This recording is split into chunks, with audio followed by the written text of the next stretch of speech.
Andriamanitra ray sy Jesosy Kristy tompontsika. Amen. Anio alakamisy fa 1 Mey 2024 andro faha-efatra amin'ny herinandro fanahy masina.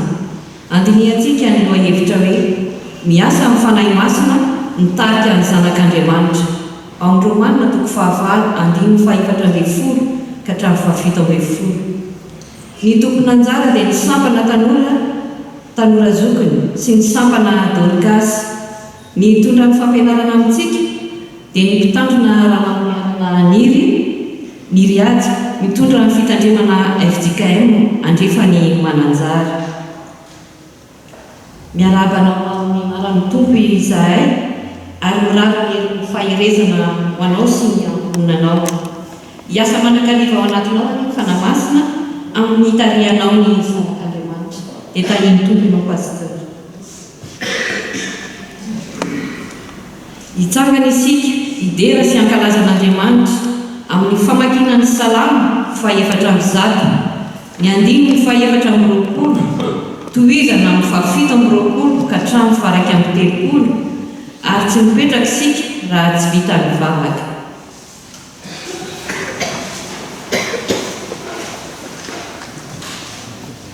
Amin'ny anaran'ny Tompo, endreny amaroany ny asanao Jehovah, fa endreno ny nanaovanao azy rehetra. Endry ny zavatra nataonao ny tany, ireo rehetra ireo miandry anao mba omenao ny haniny amin'ny fotoany. Manome ianao dia manangona izy, manokatra ny tananao ianao dia avoky ny soa izy, manafina ny tavanao ianao dia raiki-tahotra izy. Alainao indray ny ainy dia maty izy ka mody any amin'ny vovoka nanalana azy. Maniraka amin'ny fanahinao ianao dia ary izy, ary manavao ny tarehiny tany ianao. Ho mandrakizay any amin'ny voninahitry Jehovah, aoka Jehovah hifaly amin'ny asany. Amen. Hivavaka isika. Misaotra sy miteranao izahay ry Andriamanitra ray, noho ny indra fonao mahagaga ka nomenao izao tombonandro izao, ka indro tafavory eto an-tranonao ankehitriny. Ankalaza sy hanome voninahitry ny anaranao. Mahatsiaro anefa izahay fa tsy tantera araka ny sitraponao, ka mangataka ny hodiovinao amin'ny ranao soa izay nalatsakao ho fanafahana anay amin'ny hotanay. Mangataka ihany koa ny fahafeno ny fanahinao masina mandritra izao fotoam-bavaka izao, ary manatreh feno anay ry Tompo masina indrindro. Ataonay izany vavaka izany amin'ny anaran'ny Tsoanao Jesosy. Amen. Mbola fifaliana trano ny ombonantsika eto an-tranon'Andriamanitra amin'ity alakamisy ao anatin'ny herinandro ny fanahy masina ity. Manona ny fahasoavan'ny Tompo amintsika fiangonana manontolo ary ny fiadanan'Andriamanitra ho an'ny ankizy sy ny tanora rehetra tonga eto. Hivavaka isika. Ry Tompo Andriamanitra rainay amin'ny alalan'i Jesosy Kristy ianao. Fantatray fa tia ny ankizy sy ny tanora ianao, ary manakambara amin'indray ankehitriny. Mamindra fo ary miasa amin'ny fanahy masina mba hatakaranay ny tianao ambara. Amin'ny anaran'i Jesosy. Amen. Anio ny lohahevitra iombonantsika dia manao hoe miasa ny fanahy masina mitarika ny zanak'Andriamanitra. Omaly ny afatra dia inona moa? Miasa ny fanahy masina maninona? Mampiray ny mino. Tamin'izany nampitaina ho antsika ankizy tanora dia ny hoe Andriamanitra tsy tia fampisarahana. Raha hitanao misy namana mitokatoka-monina dia atony izy, miombona aminy, ary tsy ho mpampiady ianao, na aty amin'ny fiangonana na any amin'ny fiarahamonina. Tena mpampiavana sy mpampiombona ianao. Ny asan'ny fanahy masina dia mampiray ny mino. Amin'ity an'ity kosa, ny fanahy masina dia mitarika ny zanak'Andriamanitra. Eny amin'ny fiarahamonina eny dia rentsika indraindray ny filazana hoe mitarihan'ny namana izy dia lasa maditra be. Nisy nitarika azy teo dia tsy hita izay nalehany. Ombay mitady, nakaiza nga izy teo. Izany no rentsika. atao amin'ity soratra masiny ity ny Romanina 9:7-10 ao anatin'ny perikopantsika dia manao hoe amin'ny anaran'ny Tompo izay taria ny fanain'Andriamanitra no zanak'Andriamanitra. Izy ary no mitarika anao. Mazava fa raha tonga teto am-piangonana ianao tamin'ity takariva ity dia azo takarina amin'izany fa no tarian'ny fanain'Andriamanitra ianao. Fa ny fanontaniana faharoa dia ny hoe iza moa ny ray aman-dreninao, zanak'izy ianao. Indraindray isika ankizy tanora dia falifaly mihitsy raha misy manonona hoe iny zanaka dekona, na iny zanaka filoham-pirenena, na iny zanak'olona malaza, iny zanaka olona manam-bola, faly isika. Fa indraindray koa isika ankizy tanora menatra miaraka amin'ny dada, miaraka amin'ny eny. Misy zany, mety hoe tsy aminareo. Ity afatra ity dia milaza hoe izay tarian'ny fanain'Andriamanitra no zanak'Andriamanitra. Ny voalohany dia ny hoe iza no mitarika anao, inona no mitarika anao, tena ny fanahy masina ve no mitarika anao. Ny faharoa, tsara ny hoe zanak'olona malaza, zanak'olona ambony, zanaka manam-bola, zanak'olona manakaja, matsiritra ny maro zany. Saingy ity andinin-tsoratra masiny ity dia mitarika antsika itsiritra zavatra ambony kokoa dia ny ho zanak'Andriamanitra. Ahoana ny ahatonga antsika ho zanak'Andriamanitra? Mety ho tarian'ny fanahy masina isika. Manaiky ho tarian'ny fanahy masina isika ka tonga zanak'Andriamanitra. Antsoina antsika ary dia ny hoe raha maniry mafy ianao mba ho zanaky ny ambony manandaza dia Andriamanitra izay ambony no ny ambony rehetra izay. Andriamanitra no malaza no ny malaza, Andriamanitra no manam-boninahitra no ny manam-boninahitra, Andriamanitra no manana no ny manana rehetra satria azy ny tany sy izay rehetra eo aminy. Aoka isika ho feno faniriana fatratra hoe ho zanak'Andriamanitra. Inona ary ny ataontsika ankizy tanora? Mangataha amin'i Jesoa hoe Jesoa omeo ho an'ny fanahy masina hitarika ho zanak'Andriamanitra. Omeo ho an'ny fanahy masina mba hitarika ho zanak'Andriamanitra. Amen. Hivavaka isika. Misaotra ry Tompo Andriamanitray no ny teny izay nomenao anay ankizy sy tanora.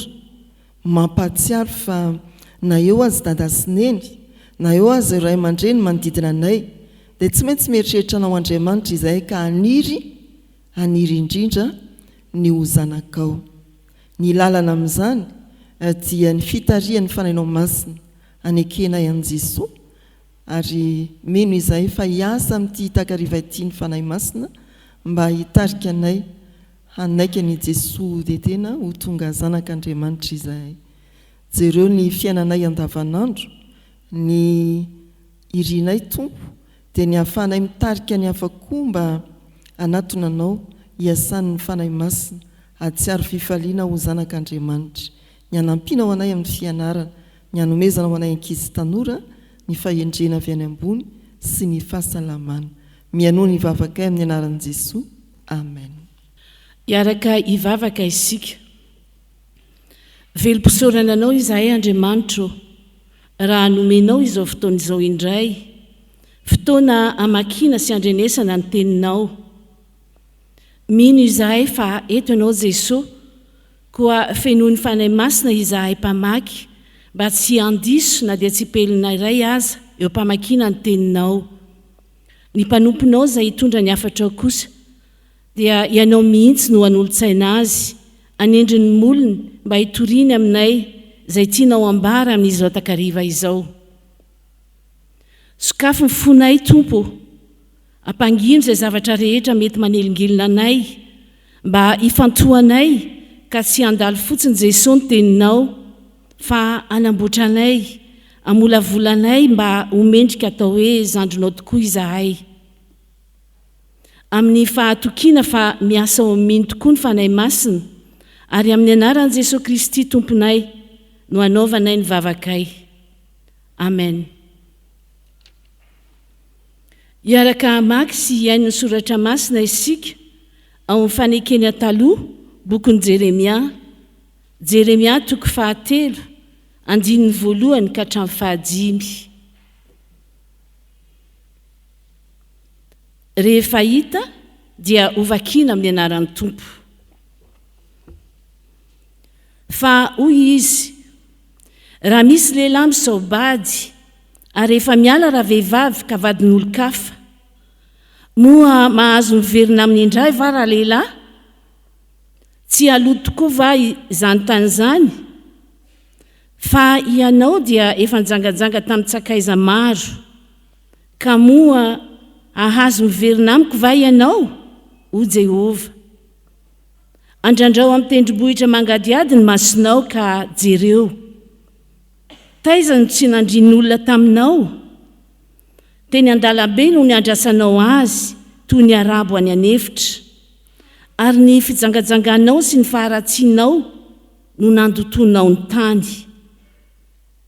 Ka dia voasakana ny orana mivatravatra sady tsy tonga ny farahorana.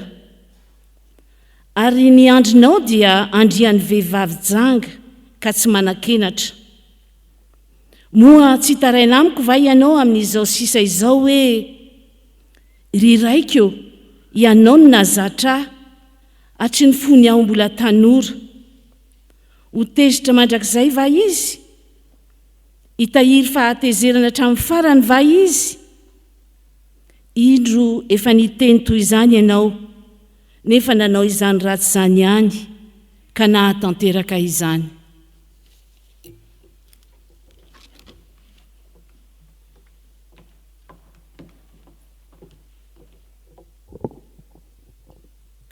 Ho tohizantsika ny famakiana ny soratra masina ao amin'ny fanekena vaovao, filazantsara araka ny Lioka toko 7 andininy 1:20 ka hatramin'ny 2:20.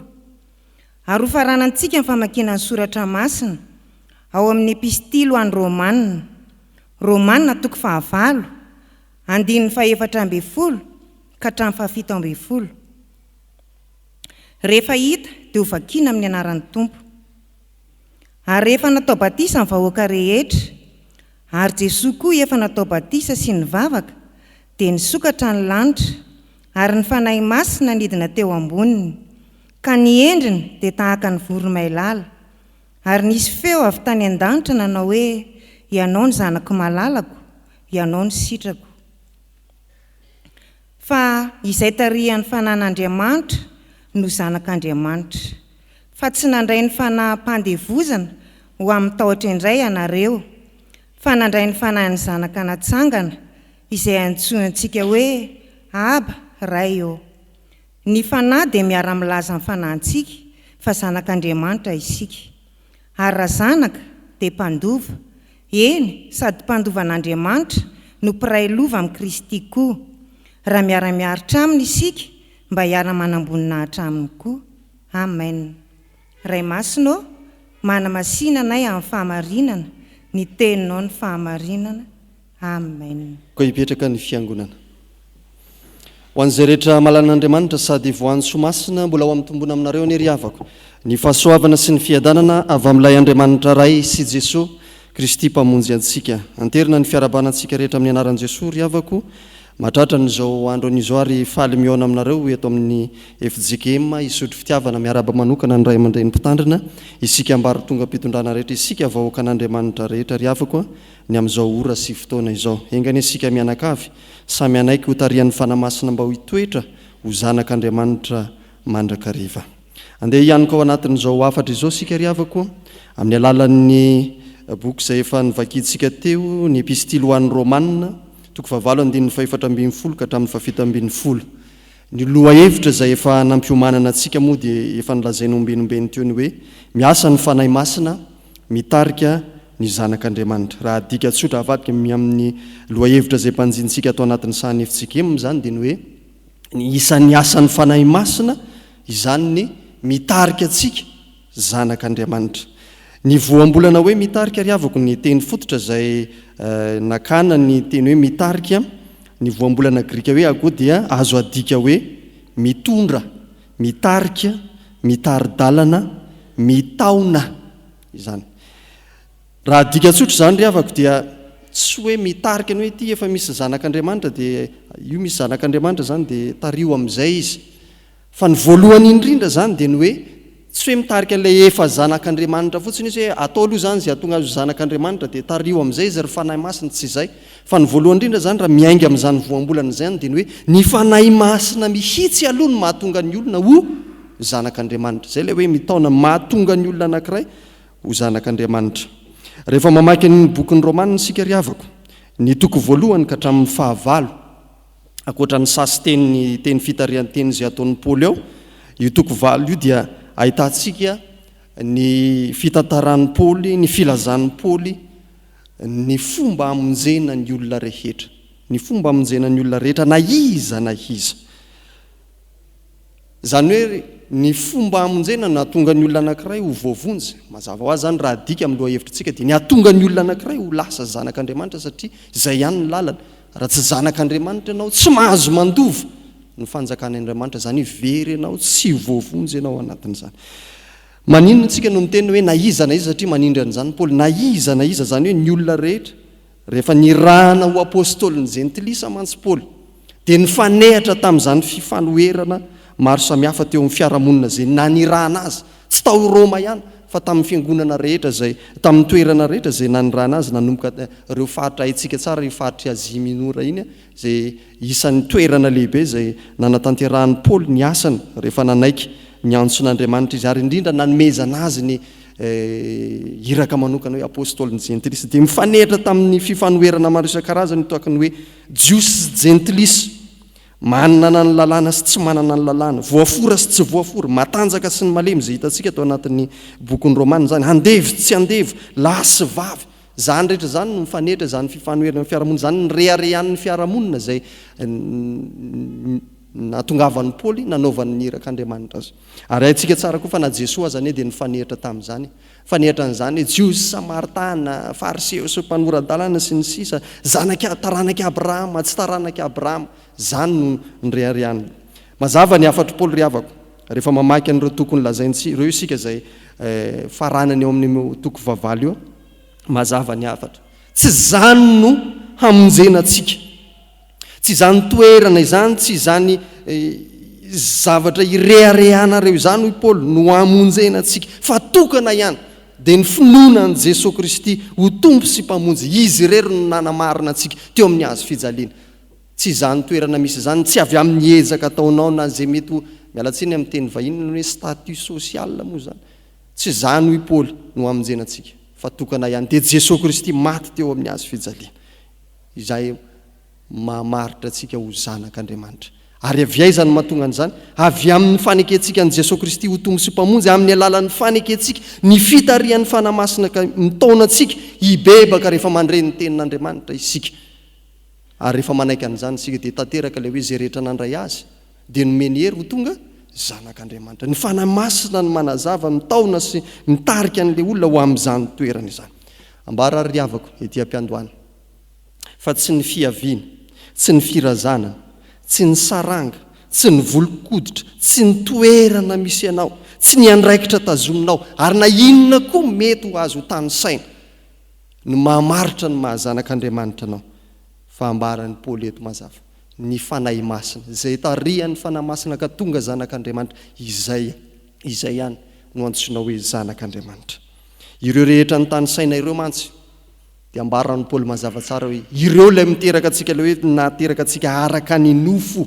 Ary eo Paoly rehefa nanazava n'ilay fifanoherana ny tany saintsika teny am-panomboana teo dia mahita an'ireo fifanoherana anankiroa ireo, misy olona ilay nateraka araka ny nofo sy ilay nateraka araka ny fanahy.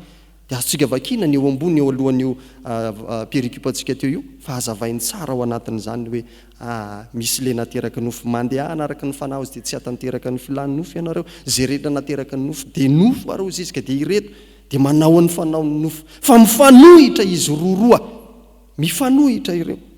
Noho izany ry havako ambara zany raha adika tsara dia Jesosy Kristy izay nilaza fa rehefa isan'ny anankiray nanafotoana ny olona vao perikupantsika tam'lady sa tamin'ny heritra tsy tsaroana fa perikupantsika tamin'ity volana ity natafitohana ny olona ny tenyzay ny lazaina zay tsy mihinana ny nofoko sy misotro ny rako dia tsy manana anjara aniko dia tezitra ny olona tafitohana ny olona ataon'le io ahoana koa ny famehan'ny tenany ho fihinantsika raha dika amin'ny tentsika zany mahatsiravina zany mandreraka izany mahazo an'izany dia hoy Jesosy namaly azy ny teny rehetra zay nolazaiko taminareo izy dia fanahy sy fiainana ny nofo tsy mahasoa na inona na inona fa ny fanahy no mahavelona satria ny olona dia mbola mihevitra ilay zavatry ny nofo hatrany ny heritreretina tsy tahaka ny hoe zava-panahany zany resahany Jesosy zany tsy avy amin'ny alalan'izany zavatry ny nofo rehetra zay mampireharehanareo sy tanysainareo sy ilofosanareo mafy zany aminonareo ny tenanareo sy ireharehanareo zany no mahatonga antsika voavonjy mahatonga anareo ho zanak'Andriamanitra fa misy zay nateraky ny fanahy dia fanahy zay nateraky ny nofo dia nofo tsy azony olona zany le zavatra nolazainy Jesosy dia tafitohany satria ny olona misaina ny amin'ny nofo ihany le nieritreretiny teny dia ity tena ity le hoanina zany fa zava-panahy zany resahako zany zay tsy manaiky hotarihan'io fanahy masina io zay tsy miray amin'io fanahy masina io dia tsy manana an'izany anjara toerana zany mazava ko azy koa zany ry havako fa raha dika tsotra zany tsy mandeha ho azy akory zany le mahazanak'Andriamanitra atsika le tsy mandeha ho azy dia tsy mandeha araka ny nofo io ka tsy hoe kristianina ny dadabe kristianina ny dada kristianina ny razambe dia kristianina ho azy ianao fa rehefa tsy manaiky ho tarihan'ny fanamasina isika dia tsy manana an'izany io fanamasina io mantsy ry havako le mahatonga antsika ho zanak'Andriamanitra io no manova sy manavao antsika manjary anana toerana vaovao mialatsiny amin'ny reto teny vahiny reto zany le hoe andikatsika ny teny manjary miova fizina sy fahizina isika hoy ny mpahay-teny malagasy le hoe miova identité sy personnalité mihitsy ny olona raha nateraka araky ny nofo ianao dia rehefa nateraky ny fanahy ianao dia mahatonga anao ho zanak'Andriamanitra anana n'izany toerana zany anana n'izany statut mahazanak'Andriamanitra izany dia ny fanahy masina irery no ahafahantsika manana izany ary io le mahatonga ny hoe raha nateraka isika dia lasa manahaka an'Andriamanitra manahaka an'Andriamanitra satria rehefa nateraka Andriamanitra tamin'ny alalan'ny fanahintsika da tonga zanany dia manahaka an'Andriamanitra ny teny hoe manahaka ry havako dia tokony amin'ny zanaka ihany zany no ampiasaina mila mieritreritra isika raha ohatra ka misy olona miteny aminao ohatra manahaka anao mihitsy le olona hitako tary dia mety ho gaga le vadinao zany rety hafahafa zany fa ny zanaka no manahaka raha mba am'izao no teny ampiasaina ohatra mitovy aminao le olona tary dia tsy dia mampaniny zay fa raha hoe ny manahaka izy ohatra ny hafahafa zany satria ny zanaka ihany no manahaka ary io teny io ry havako dia efa programan'Andriamanitra tany ampiandohany zany teny zany zereo tsara ny teny rehefa Genesis toko voalohany 1:20 andeha isika amorona olona tahaka ny endritsika raha dika amin'izao mifandray amin'izao loha efatra teny entsika zao zany dia efa tany Andriamanitra dia efa nanao hoe amorona olona ho zanako aho ary zay no natonga azy rehefa namorona antsika izy dia tsika niavaka na sy ny fofinaina mahavelona zay tandindo ny fanomezany antsika tandindona ho ampiasaiko ny teny tandindona satria tsy mitovy ny teny fotra ampiasaina amin'ny hoe nanomezan'Andriamanitra ny fofinaina sy ny hoe ny fanahy masina araka ny voasoratra antsika eto amin'ity perikupa eto ity tandindona nanomezan'Andriamanitra ny fanahy masina io no mamaritra antsika ho olona ho zanany mitovy endrika aminy satria zanak'Andriamanitra isika raha tsy manana io isika dia tsy manjary tsy manahaka an'Andriamanitra ka tsy manana n'ilay endrika mitovy amin'Andriamanitra isika dia tsy zanak'Andriamanitra isika raha izany no izy fa zay manana ny fanan'Andriamanitra iny raha dika zany dia zany mijanona bolonga tany fotsiny tsika rehefa ohatra ka tsy nanaiky nandray an'io fanan'Andriamanitra zay mahatonga antsika ho lasa hitovy endrika amina io zay programan'Andriamanitra hatrany ampiandohany fa ny faharoa ry havako dia izao raha mahatonga antsika ho zanak'Andriamanitra ka niteraka antsika ho lasa zanak'Andriamanitra raha ny fanahy masina amin'ny faneketsika an'izany dia rehefa teraka isika dia ohatra antsika raha alaivy saina mihitsy raha zanak'Andriamanitra ohatra antsika ny olombelona rehefa miteraka ihany io teraka ianao zany dia io ianao fa zazakely iny dia miankizy mizaza dia ankizy dia tanora sy milehibe ianao dia mazava ho azy fa tsy hoe vita le hoe nateraka tonga zanak'Andriamanitra dia hiala amin'izay ary aho izy ny fanamazy tsia fa io koa no mbola mitaizantsika mamelona antsika manabe antsika mahatonga antsika ho lehilahy lehibe sy vavy lehibe ao amin'Andriamanitra olony lehibe ho zanak'Andriamanitra mandraka ariva io no miaro sy mitahiry antsika hitoetra ho zanak'Andriamanitra mampaharitra antsika izay koa ny dika le voambolana teny hoe mitarika zany le mitaona mitaiza antsika mampitombo antsika ho zanak'Andriamanitra amin'ny alalan'ny inona ary amin'ny alalan'inona ny fomba hitezan'andriamanitra atsika ny fanahy masina satria rehefa azavaina ny teny fotreto le ahitsika tsara le hoe pneumatiny avy amin'ny hoe rivotra zany io moa zany nazonan'le pneu satria reny miasa amin'ny alalan'ny rivotra dia tsy hitany masotsika zany tsy hitany masotsika zany fandehantsika ireto tenin'andriamanitra vitsivitsy reto ry avako miainga amin'izay nanazavany Jesosy nitenenan'i Jesosy momba ny fanahy masina ano istomantsika lesony amin'ny alalan'ny inona ary ny Jaona toko 4:20 andininy 5:20 ka hatramin'ny 6:20 filazany tsara araka ny Jaona toko 4:20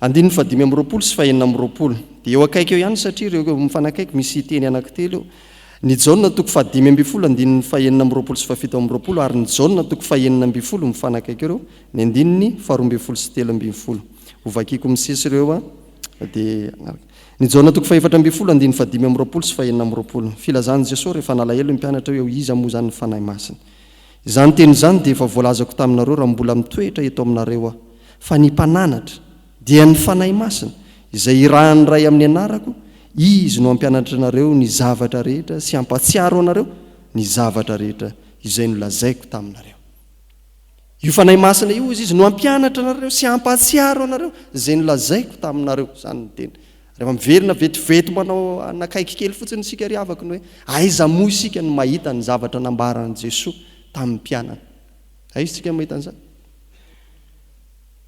misoratra masina raha marimarina kokoa taizy Jesosy ny aiza ny mitantara kokoa ny amin'ny Jesosy ny filazany tsara ny teny rehetra zay nambarany ao amin'ny filazany tsara na tamin'ny tantarany natongavany teto amin'izao tontolo izao zany dia ho ampatsiahivy ny fanahy masina io ampianariny io fanahy masina io avokoa dia andao ndeha tohizantsika ny teny eo amin'ny toko 5:20 ny andininy 6:20 sy ny 7:20 fa raha tonga ny mpananatra izay iraiko ho aminareo avy amin'ny ray dia ny fanahy fahamarinana izay nivoaka avy amin'ny ray dia izy no vavolombelona anambara ary ianareo koa dia vavolombelona anambara satria ianareo efa teto amiko hatramin'ny voalohany rehefa ho avy koa zany ny fanahy masina io ka raisinareo io fanahy masina tonga io fotoana io dia izy izy no vavolombelona anambara ary ianareo koa dia vavolombelona anambara satria ianareo efa teto amiko hatramin'ny voalohany raha mijery indray isika ry avako aiza ny misy ny fahatanterahany zany dia jereo rehefa nitonga ny fanahy masina zay ho tsarovantsika ny amin'ny lahady zao nilatsaka ny fanahy masina tamin'ny andron'ny pentekosta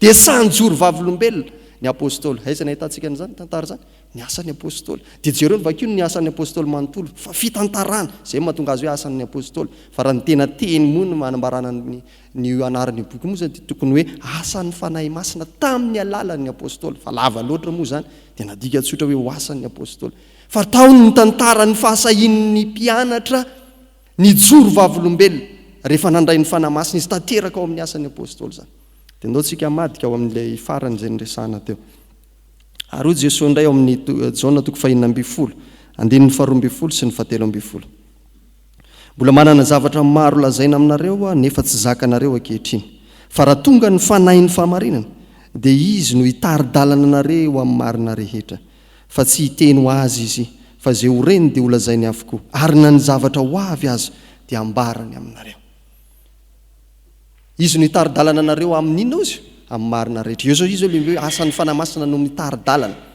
any amin'ny dika teny hafa izy zany le manao ny hoe conduire le hoe mahatonga antsika hanana fitondrantena tsara rehefa mamaky ny asa soratra ireo mpianatra Jesosy sika ry avako ireo mpanompon'Andriamanitra zay nanoratra dia hitantsika zany ao amin'ireo epistily zay nosoratana eto amin'ity voambola ity moa zany le hitari-dalana dia mitondra any amin'ntsika le ataontsika hoe fitondrantena ny etika tokony hananana fanahy masina koa zany no mitarika ny hoe iaohatry ny ahoana ny fitondrantena tokony atao dia zany mahatonga jereo tsara ny epistily nosoratana ho an'ny fiangonana fa dia milaza n'izany hoe izao rehefa tonga zanak'Andriamanitrasika tandremony zao ny tokony atao sy ny sisa manazavany zany zay mifaninandalana tahaka n'ireo nataon'ireo mpaminany fa izay zany ary na ny zavatra ho avy aza ozy zay mbola misy ny efa tanteraka misy mbola tsy tanteraka ny apokalipsiny zany zany hoe raha dika zany ry avako dia mety hitentsika dia ahoana zany ny testamenta taloha satria voambara teo daholo ny testamenta vaovao fanahy masina zay manambara ny asan'i Jesosy dia antsika tsara ny tenin'i Jesosy hoe diniana roa ny soratra masina satria ataonareo fa ao no manambara ny soratra masina manontolo nazavainy zany ry afaka mba hitarihana antsika satria zay le asan'ny fanamasina aza donona fa ny fanamasina sy ny tenin'andriamanitra dia mifaningotra reo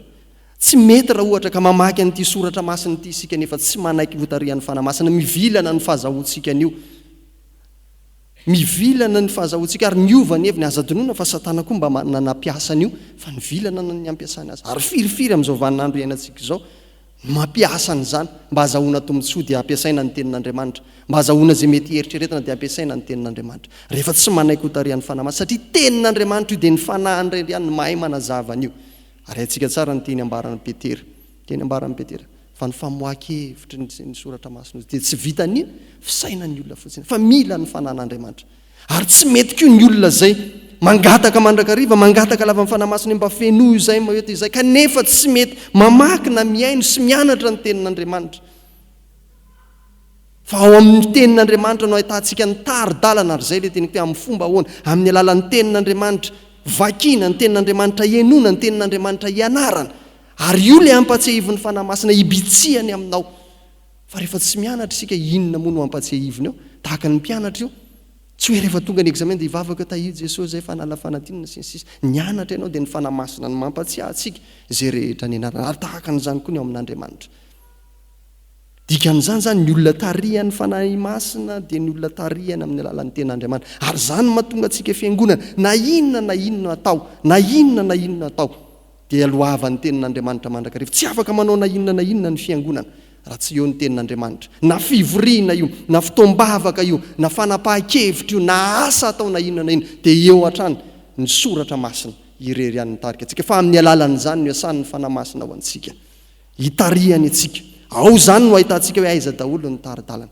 dia io no manjary mitarika atsika amin'izay mety ho fanapahan-kevitra tsika ny famolavolanitsika ny fitondran-tenatsika ny toetra atsika izay rehetra ataotsika dia miainga avy amin'izany koa tarihan'ny lalana zao ny tokony atao misy zavatra ohatra ny raha manahirana izy ity tario izay fanahy masina dia amin'ny alalany tena ahoana ho ny sitrapon'andriamanitra raha manoloana ny zavatra tahaka an'izao dia tarihany isika ao anatin'izany ary zany no mitarika atsika amin'ny fahatelo sady farany ry havako ny amin'ny hoe miresaka ny hoe ny amin'ny fanapahan-kevitra sy ny asa atao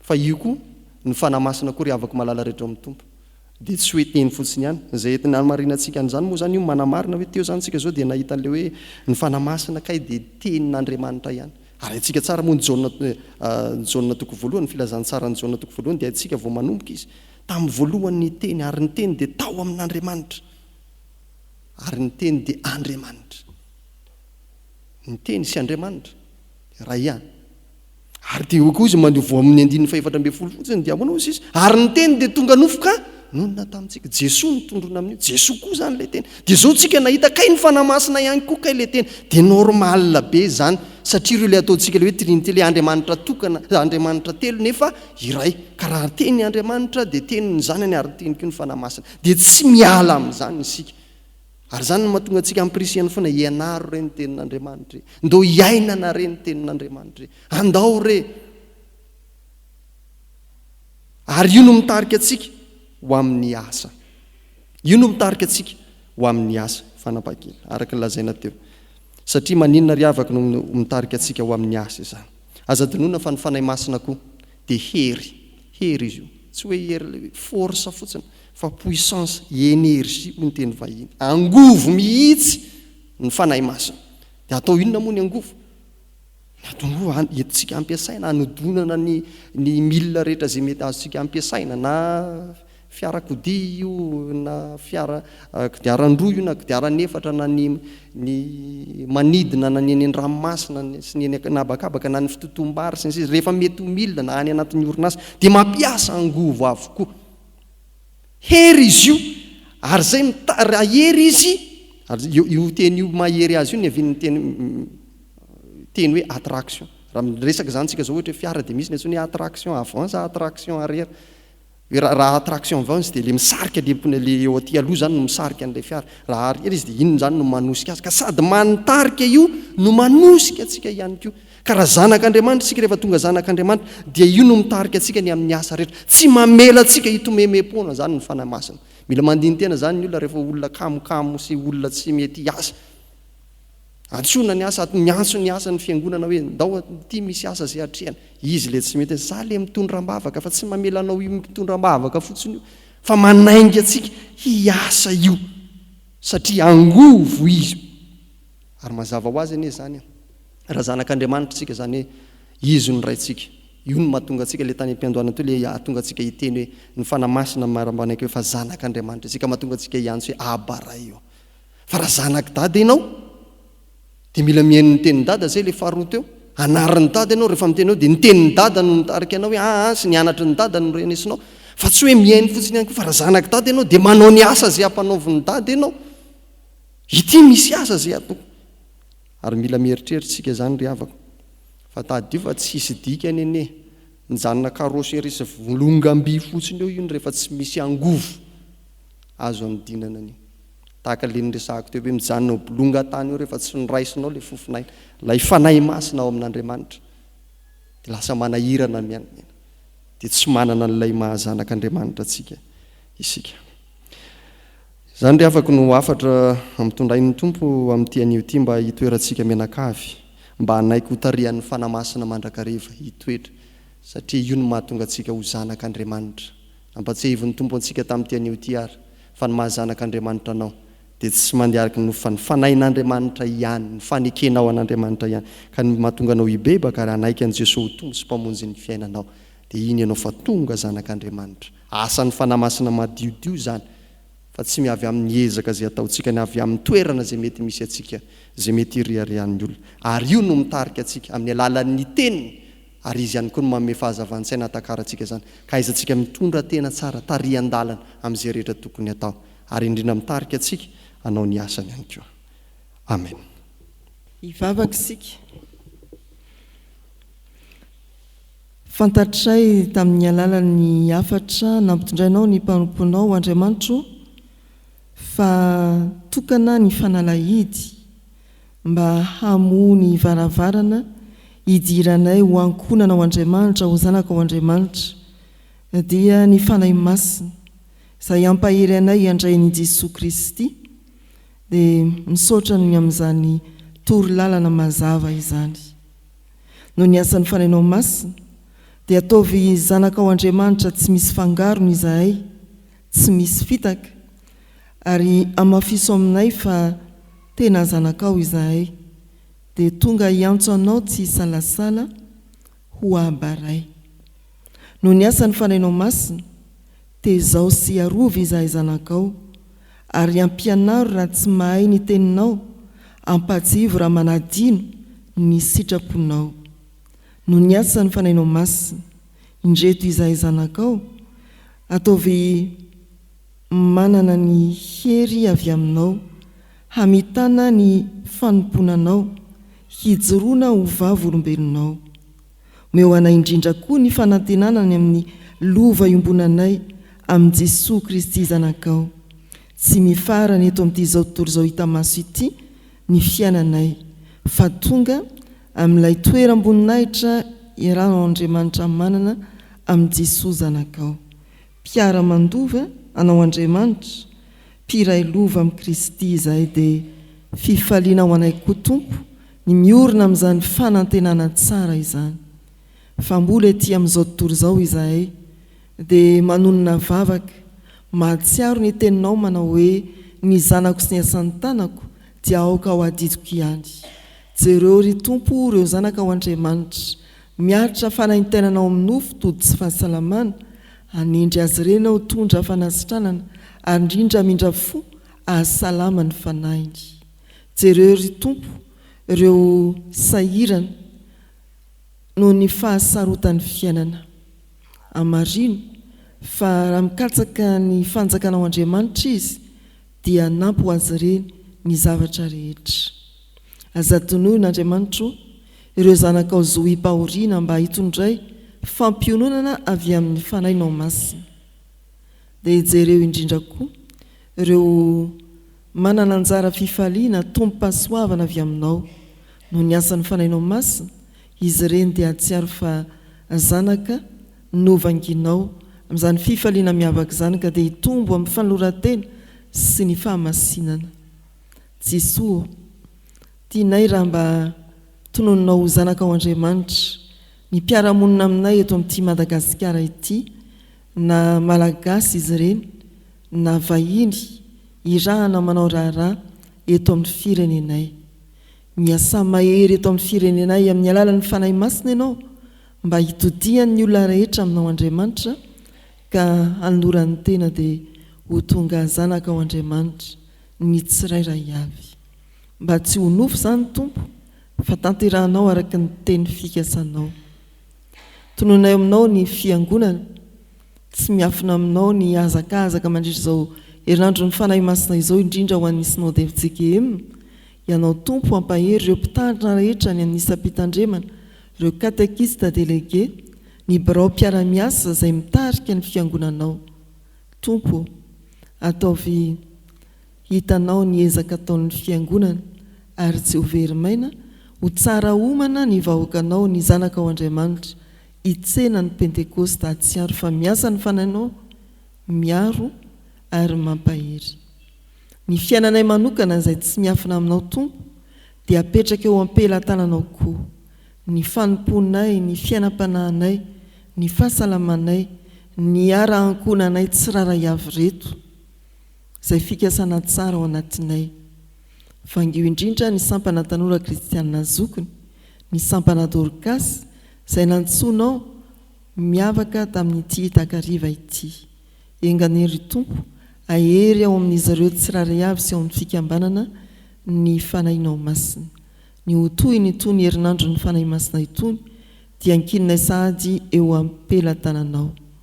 Jereo izao tontolo izao, azony amin'ny tananao sy ny famindramponao mba samy ho tonga amin'ny fibebahana fa tsy ho very. Mivavaka izay ho an'ny mpitandrina sy ny fiangonana amin'ny fitandremana andrefany mananjara. Ny rahanao amangana teto dia hijery maso izany fiangonana izany ianao Tompo ary ho androraona sy andriafo eo anoloan'izy ireo hitarika azy amin'ny sitraponao. Fehezanay ny vavaka amin'ny ampianarin Jesosy manao hoe: Rainay izay ny an-danitra, ho amasinanay ny anaranao, ho tonga anay ny fanjakanao, atao anay ny sitraponao ety an-tany ho takiny ny an-danitra. Meo anay anio ny anina sahaza ao anay, ary mamela ny eloka hitahaka ny namelanay izay meloka taminay. Aza mitondra anay amin'ny fakapanahy, manafahanay amin'ny ratsy, anao ny fanjakana sy ny hery ary ny voninahitra mandrakizay. Amen. Fiombonantsika amin'ny fanehoana amin'ny finoana dia hitsangana isika hanonona amin'ny fanekem-pinoana laharana faha-efatra.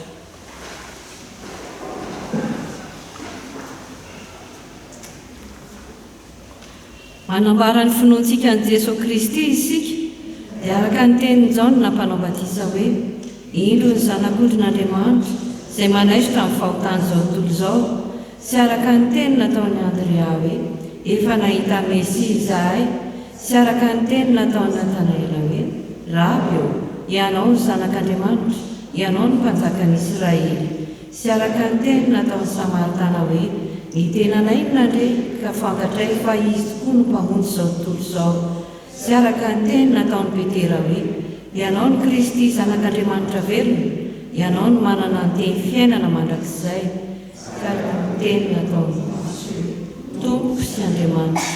Amen.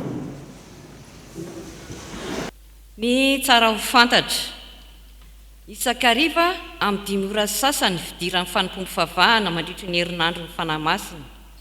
Amin'ny alahady 14 Mey Pentekosta dia fanompom-pivavahana 2 izay hiditra amin'ny 9:10 minitra sy amin'ny 7 ora sy 30 minitra.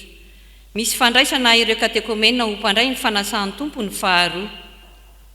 Anio alakamisy 20 Mey 2024 ny sampana na fikambanana tompon'anjara dia ny STK zokiny sy ny Dorcas. Loha hevitra miasa amin'ny fanahy masina mitarika ny zanak'Andriamanitra.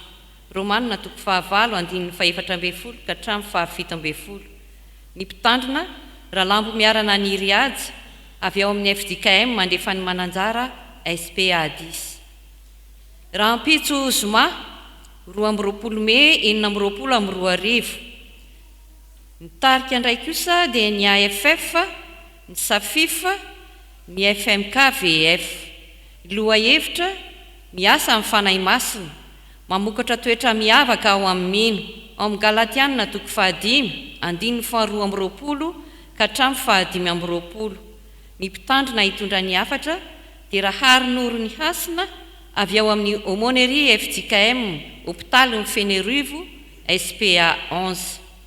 Firaisan'ny sampana eny amin'ny espace Eudenia Garden eny Alakamisy Fenerivo ho tanterahina amin'ny fitsangatsanganan'ny fiangonana amin'ny alatsinainy ny Pentecoste. Ny tapakila ho andreo izay andeha fiara iombonana sy ny tapakila fiantsonana ho amin'ny parkina izay mitondra fiara manokana zany dia samy 2,000 ariary ary efa azo raisina any amin'ny tompona andraikitry ny sampana ary koa amin'ny sekretera mpandraharaha. Izany dia hatramin'ny sabotsy 13 Mey amin'ny 12 ora. Hisy ny sampana hivarotra sakafo maivana isan-karazany. Ny VFL dia manomana sakafo atoandro ho antsika amin'ny fandraisana anjara 7,000 ariary. Efa azo raisina eny am-pikambana ny tapakila hatramin'ny sabotsy fa 13 Mey atoandro. Raiso mifankasitrana ho tanteraka aminareo ny tsodranotononona amin'ny anaran'ny Tompo. Andriamanitra tanteraka izay rehetra tokony ho anareo araka ny hareny amin'ny voninahitra ao amin'ny Kristy Jesosy. Mandihana hiasa ao aminareo ny fanahy masina, zanak'Andriamanitra ianareo. Amen.